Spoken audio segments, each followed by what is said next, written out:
Hi, my name is Sian. I'm the commercial director here at Kiro, and today I have got Keith from Target Property Spain joining me. Welcome, Keith. Hi, Sian. How you doing? Really, really good. Really good to have you here, Keith. Thanks. Thanks a lot for having me. Yeah, it's great. Let me jump straight in with our questions. Sure. First of all, tell me about you.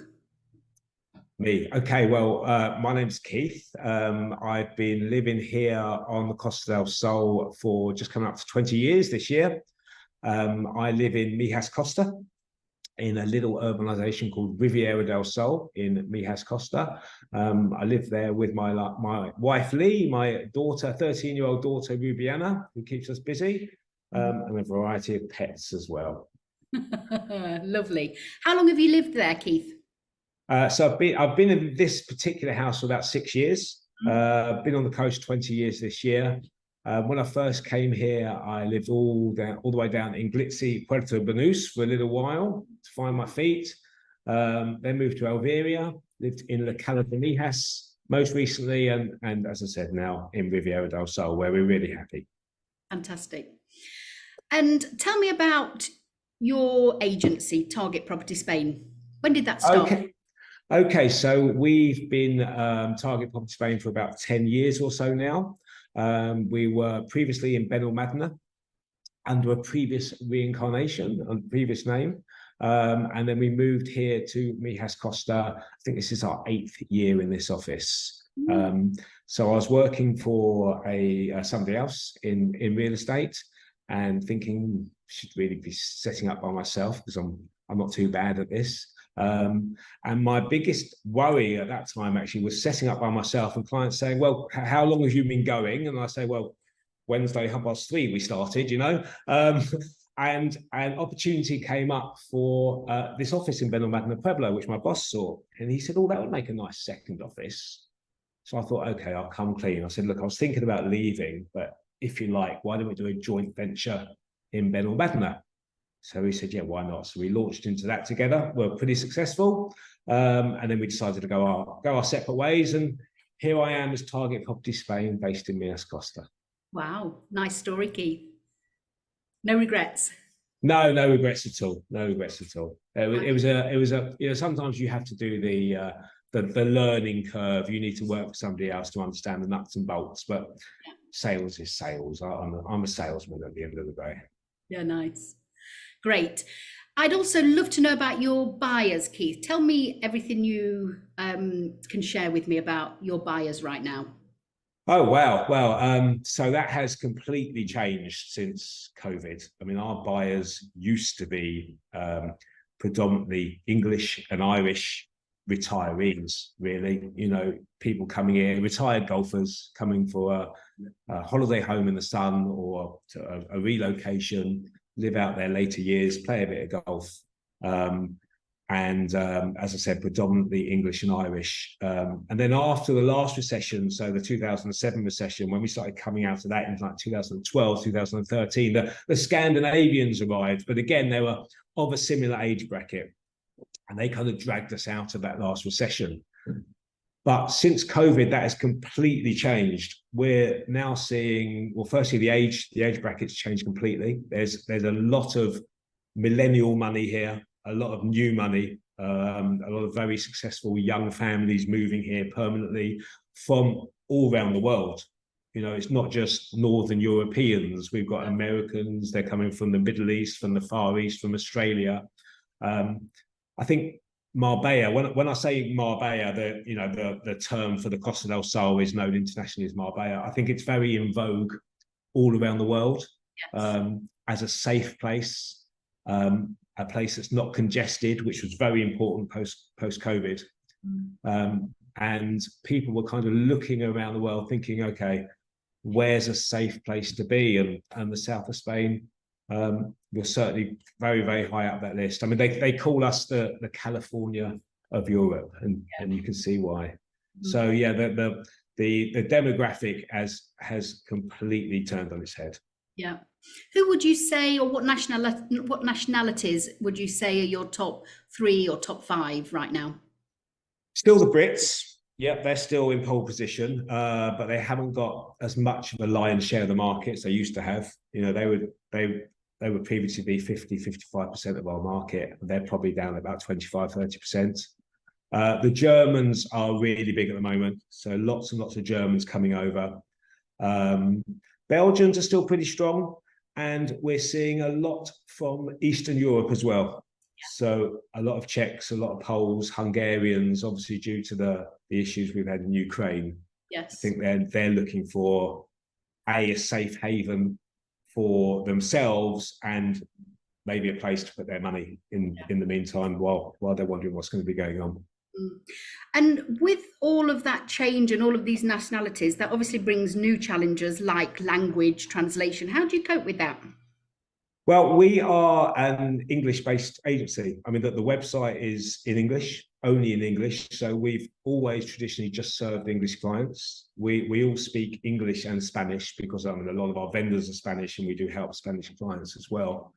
But we've never really strived to be a multilingual agency. We're getting a lot of clients from the US as well at the moment. I forgot to mention a lot coming from the US. I think it's helped because we're seeing a lot of branded residences here at the moment. You know, you've got all this Epic Marbella and Karl Lagerfeld villas, and God knows the Americans, they love a branded residence, as do the guys from, you know, Dubai and Abu Dhabi. So, and they're predominantly English-based, as English-speaking as well. Yeah, so you've never found it a problem?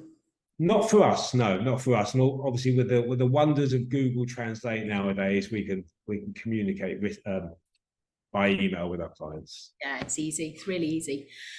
Tell me then, what are your biggest challenges right now? The main biggest challenge I would say at the moment is a lack of stock. I guess you're hearing similar stories from most agents you're talking to. There's just not a lot around. I mean, we've had such high demand since COVID. You know, people couldn't travel, and there was like all this pent up demand, and then suddenly restrictions were lifted, and everyone went buy, and there hasn't been a lot for sale. I mean, most of what we do is resales. We do sell new developments as well, but we only really deal with a handful of new developments that we know and have a track history and that we work well with. And the majority of our business is resale properties.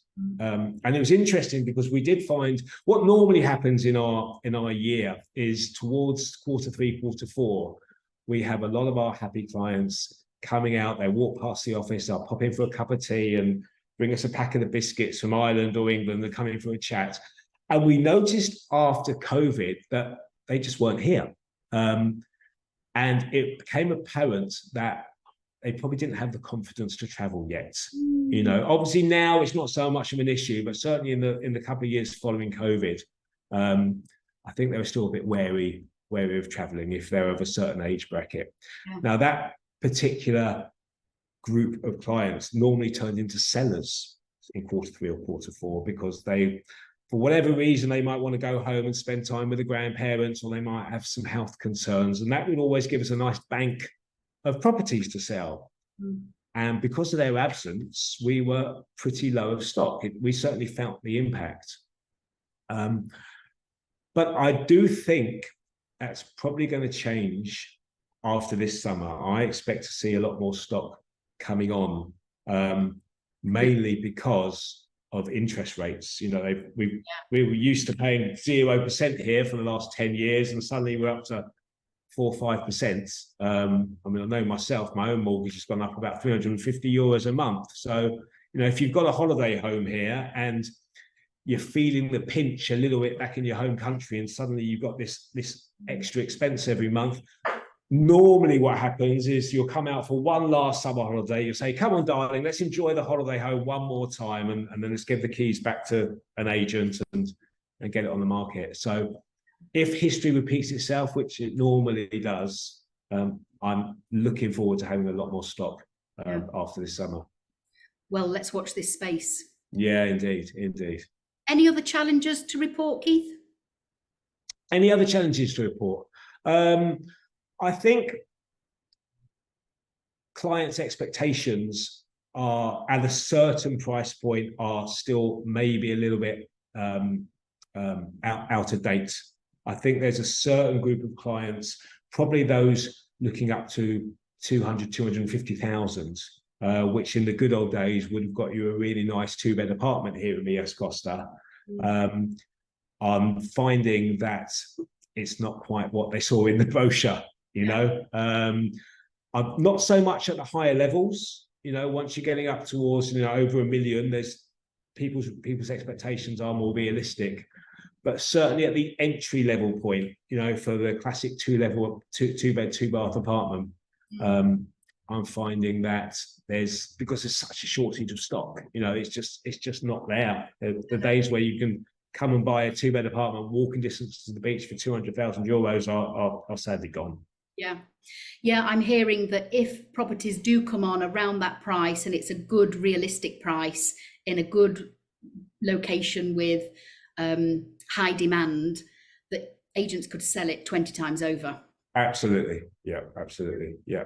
I mean, there's still an awful lot of demand. So when we get something that's well priced, it's really not on the market very long at all. And a number of times it doesn't make it to the website. You know, we've been speaking with somebody a few days before we get the listing, and it's exactly what they're looking for. Yeah, which is great, isn't it? We just need more of that. Yeah, absolutely. But you know, as I said, I'm hoping we're getting a lot more stock, so there should be. So if any of you clients watching this are waiting to buy and are worrying that the stock's not out there, just be patient, just wait, because I think Q3, Q4, you should see a bit more choice. Really nice way to end that. Another question for you, Keith, and that's, what are you finding most exciting right now in our industry? Okay, so what's most exciting? Probably the variety of clients we're getting now. As we touched on earlier, you know, we used to be limited to English and Irish retirees. And what's nice now is that they are coming from all over the world. That brings its challenges of different time zones, obviously, when we're scheduling calls with clients. But what's nice for us, what's exciting for us, is that if, for example, the UK aren't particularly in a buying culture at any one time, maybe the exchange rate's low, or some political concerns are affecting that buying decision, you know that there's going to be other clients somewhere else in the globe that are going to be taking advantage of that. Yes. So it's certainly opened our market up. You know, we've got a whole wealth of nationality and countries and time zones, sadly, to be dealing with now. That's exactly the same how we feel too, Keith. It's completely opened up that market and who's visiting Kiero. I have a bonus question, Keith. I hope you don't mind me throwing this wild card in. A Brucey bonus for those old enough to remember, yeah. I'm nosy. I'm hearing quite a few agents tell us that overall inquiries are a little down year on year, but conversions up. Are you finding that, or are you finding something completely different? Yeah, no, 100%. The number of leads coming in has diminished, but the leads that do come in are stronger, more qualified, which we prefer. You know, yes, God knows we'd rather work smarter than harder. You know, so I think clients now do an awful lot of research. In fact, we found that since COVID, especially when people were stuck at home. You know, they were just research. With the wonderful Google Street Views and all these virtual tours and video tours now. People are much more well informed, and in fact, sometimes, to be honest, they're more well informed than I am. You know, sometimes I might be talking about a townhouse in a development that we've just taken on. I'll be talking to a client, and they'll say, "Oh, well, number 6 sold a few weeks ago for 450,000 euros." Wow. Oh, did it? So yeah, they're certainly a lot more in the loop than in previous years. Yeah, savvy, that's the word. Yeah, that's good to hear. I like that. Great, Keith, I've really enjoyed that session. Thank you so much for your time, and we'll speak very soon. Pleasure. Enjoy the weekend. Will do. Take care. Thanks a lot. Take care, Keith. Bye. Bye.